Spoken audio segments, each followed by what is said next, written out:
नाम और डेजिग्नेशन बता दीजिए और क्या कहेंगे प्रेस कॉन्फ्रेंस के बारे में। मेरे पे कल रात को जानलेवा हमला हुआ था। मेरी गाड़ी के मैं पार्लर से घर की तरफ जा रही थी अपने गाने के सॉन्ग के प्रमोशन के लिए। जब मैं घर के ऊपर जा रही थी 2 बाइक वाले मेरे ऊपर आए, उन्होंने पत्थर से मेरी गाड़ी पे हमला किया। ये जानलेवा हमला मेरे ऊपर हुआ और उसके बाद मैं घबरा गई।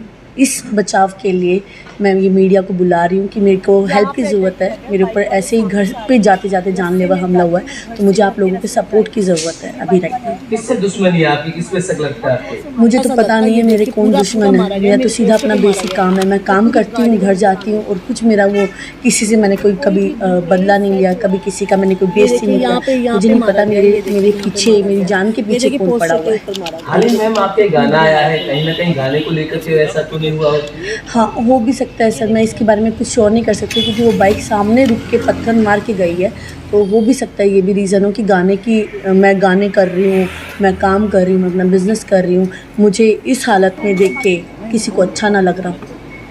मैम गाने का वीडियो हमने भी देखा, उसमें कमेंट भी देखे कि उसमें आपको मोटी बोल रखा गया, मोटी और एक तो अपना देख इसी तरीके के उसमें कमेंट हो रखे थे, तो इसको देखते हुए क्या कहेंगे? तो भाई मैं बस यही कहना चाहती हूँ, क्या है कि मोटी औरत कोई काम नहीं कर सकती क्या? क्या मोटी औरत कुछ कर नहीं सकती क्या? क्या सबको परफेक्ट ही होना ज़रूरी है? इम्परफेक्टनेस को अपनाया नहीं जा सकता क्या? बिल्कुल हुस्न की परी होगी तभी उसको अपनाया जाएगा। मोटे लोगों को जीने का हक नहीं है क्या? मैम, क्या आपको लग रहा है जिस तरह जो हरियाणवी सिंगर है और दिन पर दिन उनकी एल्बम आती है, लगता है उन्हें कि भाई एक और नई उसमें कंपटीशन में आ गई, उसको लेके कुछ ऐसा हुआ? मैं किसी का नाम नहीं ले सकती हूँ, बट मेरे पे अटैक हुआ है और ये बहुत ही शर्मनाक है। एक औरत के ऊपर ये अटैक किया गया है, वो कुछ करना चाहती है, आगे बढ़ना चाहती है, अकेली औरत के ऊपर आपने ये अटैक किया। आपको जिस भी इंसान ने किया, बहुत शर्मनाक हरकत है ये। और अगर आपने मेरे काम करने पे आपको तकलीफ़ होती है तो वो आपकी तकलीफ़ है। मैं काम करना आपके डर से नहीं छोड़ सकती हूँ।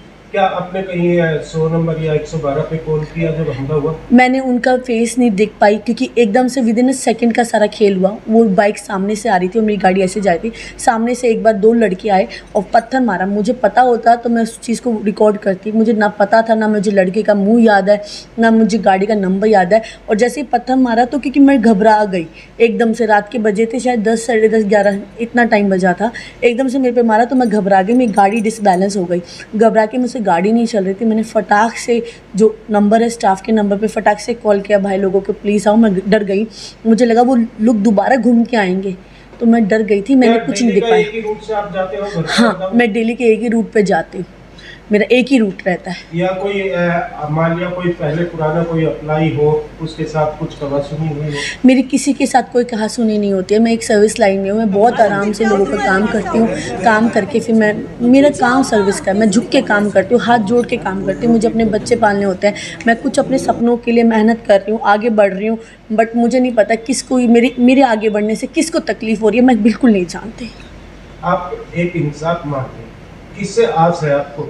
मुझे ये सामने बैठी हुई पब्लिक से आस है क्योंकि सारे लोग ये जो मेरी तरक्की पे या फिर मेरे को देख के जिनको नफ़रत होती है, जो मुझे मारने की हरकत कर सकते हैं, मैं उन लोगों के ख़िलाफ़ मैं अपनी पब्लिक को बोल रही हूँ, प्लीज़ मुझे साथ दो, सपोर्ट करो। आप लोग मेरा साथ दोगे तो मैं आगे बढ़ पाऊँगी, वरना ऐसी हर औरत के सपने को कुचला जाएगा, रोंदा जाएगा, वो सपना ले नहीं सकेगी, जी नहीं सकेगी। ऐसे सोसाइटी नहीं है। क्या ऐसा लग रहा है कि कहीं न कहीं कि एक महिला को लेके ऐसा हमला किया कि वो डर जाएगी और घर बैठ जाएगी? ये महिला पे ही अटैक है क्योंकि रात के टाइम पे मेरे साथ ये अटैक हुआ था और मैं अकेली थी, बंदों को पता था। बहुत ज़्यादा घबरा रहे थे। जगह पे ये घटना कहाँ पे हुई आपकी? मेरे घर के रास्ते पे हुई सर। मैं अब रास्ता बदलूंगी पर मैं रास्ता बता नहीं पाऊंगी क्योंकि मेरा जाने का एक ही रूट है। यानी क्या कहेंगे, दिन में खुशियां थी, रात में मातम में? दिन में तो हमने केक भी काटा था और मतलब पोस्टर भी लगा रहे थे। अब हमें ये नहीं पता थी कि भाई ये खुशी इसमें मतलब मातम में तब्दील हो जाएगी। मुझे क्या पता था कि मेरी तरक्की से, मेरी कामयाबी से या मेरे कुछ काम करने से एक औरत को आगे बढ़ते देखने से लोगों को तकलीफ़ होती है।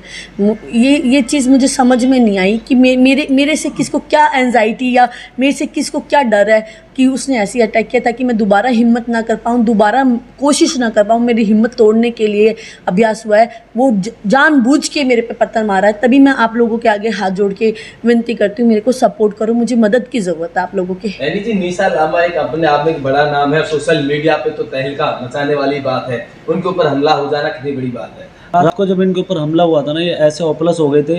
लोग बाग तो कमेंट में ऐसे कह रहे थे कि भाई कंट्रोवर्सी कर रही है, जिस पे बीतती है ना उसको पता लगती है। भाई एक अकेली लड़की रात को और 2 बंदे अटैक कर दे, यहाँ तो लड़के पे अटैक हो जाए, बंदा होपलेस हो जाएगा। और वो भी बड़ा पत्थर, शीशा देख सकते हो गाड़ी का बहुत ज़्यादा टूटा हुआ था। ये होपलेस हो गए थे, इनका ये लगा लो मतलब इन पे सांस भी नहीं ली जा रही थी। वो तो हम पास में थे इसलिए पहुंच गए जल्दी से, अगर कहीं और दूर होते तो इनका क्या होता। किसी को पता है मैं रात को जाते वक्त अकेली जाती हूँ कि ये हमला किसी और ने किया। हम क्या अपने गाने की पब्लिसिटी के लिए ऐसा शायद कह सकते हैं। एक्चुअली क्या है कि वो इसलिए कह सकता हूँ क्योंकि हमने जब पोस्टर लगाया ना वहीं पे पत्थर मारे थे। नहीं, मैं इस चीज़ को ऐसे, आपने ये जो बोला गाने की पब्लिसिटी के लिए, आपको मैं बता दूं मैं 12 करोड़ पब्लिक को कैरी करती हूँ। मुझे 12 करोड़ लोग फॉलो करते हैं। मुझे एक गाने को प्रमोट करने के लिए, मेरे पास प्रमोशन के लिए लोग आते हैं कि हमारे गाने को प्रमोट करो। मुझे कोई सुपरस्टार बॉलीवुड में नहीं जाना, मुझे ऐसा कोई प्रमोशन नहीं चाहिए जिस पर मेरी जान को हमला हो, क्योंकि मेरे पीछे मेरी 2 बेटियाँ हैं। मैं अपनी ज़िंदगी के साथ नहीं खेल सकती हूँ। वो कांच मुझे लग जाता, मेरी आँखों के पास चूरने से आए थे, उसके टुकड़े आए थे, वो मुझे लग जाता, मेरी जान को लग जाता। मेरे को कुछ होता, मेरी बेटियों को कौन करता, कौन पालता। मैं ऐसा प्रमोशन ज़िंदगी में नहीं करूँगी, ज़िंदगी में सोच भी नहीं सकती हूँ, क्योंकि अपनी जान पे खेल के मैं सोशल मीडिया पे पिछले 8 साल से हूँ।